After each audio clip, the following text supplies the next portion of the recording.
If you ever find yourself in St. Catharines, Ontario, follow Bunting Road to Queenston Street and head east. You'll see some townhouses and a field on your left. You'd hardly believe there used to be a school there. A kindergarten to grade 6 establishment known as Consolidated Public. A building made of short steps for little legs, now a puzzling phantom for old eyes paying a visit. I swear there was a school there.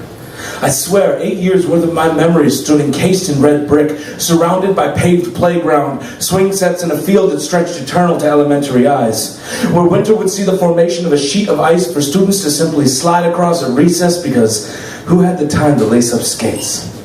Where the best day of the year was the day the janitor took a push broom up on the roof, and for a moment, it rained tennis balls.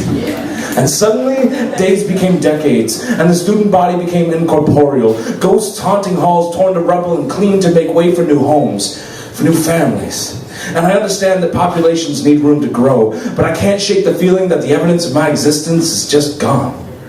There was a kid with a friendly disposition towards teachers, a kid with a mercurial temperament, a kid who didn't quite fully grasp that a chemical imbalance translated to an emotional one. So this kid had a lot of trouble coping with a lot of things. He was known for crying at every opportunity, for writing endlessly, and for lying his ass off just for the sake of it.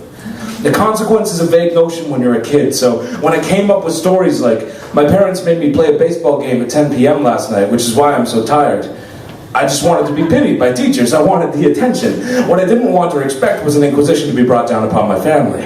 This continued for a while, and when my mother was approached by staff and Children's Aid asking through grave expressions why Daniel said he and his sister would get locked in the laundry room for a week anytime they misbehaved, she could only roll her eyes and ask, how many times are you going to be duped by a fucking 8-year-old? So I'm sure teachers had some problems with me. I'm sure a lot of them didn't appreciate being told, it's your job, by someone wearing Velcro shoes for purposes of practicality rather than style. But I'm also sure every one of them hoped that I was going to be alright. It ended with a kid on crutches, wearing a cast that matched the school colors to help mend a broken ankle, delivering a valedictorian address in 1997, and there's a graduation photo to prove it that hangs in a hallway that no longer exists. The only remaining details of those 8 years live in a small bachelor flat just above my eyes. Bits and pieces are scattered in other heads, but the entirety lives within me, and me alone. And to a set of guiding spirits who knew me by name, who knew me by my lies both on and off paper, teachers and faculty who may still remember today and wonder if that kid is doing all right, to Brown, Van Geest, Neild, Gosen, Findlay, Harris, Williams, Belzil, Tevitt, McMillan, Scary, Quinlan, Gilgan, Telford, to every one of you who may still hold proof of that red brick structure and the lives within it, please know that he has grown, learned, loved, risked, lived, and never stopped writing. Know that he has survived the worst the world could throw at him, and his name has been chanted on a national stage, that he has not forgotten you, and that, God damn it, he's all right.